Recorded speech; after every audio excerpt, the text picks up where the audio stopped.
So here we have the Vauxhall Corsa on a 20 plate. I'm going to start off by showing you inside the boot and then we'll hop in and run through some controls from there.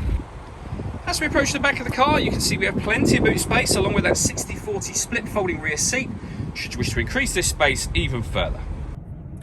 Okay, now that we're inside the car, we're going to start with the dials. The digital readout for the speedometer is right here.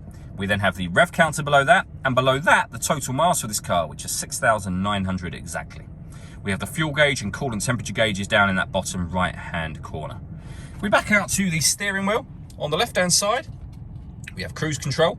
We also have the button to turn on the heated steering wheel as well, which is a lovely extra to have. We have stereo and phone controls over on the right-hand side. The stereo itself is over in the center just here. So you can adjust various things from here, or you can use the buttons down the bottom here. So for example, you can go back to a kind of main menu there. You can, if you wish to, access your satellite navigation directly from those buttons, and your audio menu as well. And then on the audio menu, you can see that we have DAB radio, we have AM and FM as well. If you want to listen to your own music, you can do that via the USB input. You can also stream your music wirelessly via Bluetooth audio. Working our way down from that, we have the main volume for the stereo, deadlocks to lock the car doors from the outside, and then your climate control beneath that.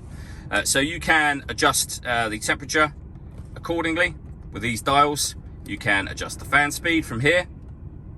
When you're happy with those settings, that button will turn your air conditioning off in this case, or back on again.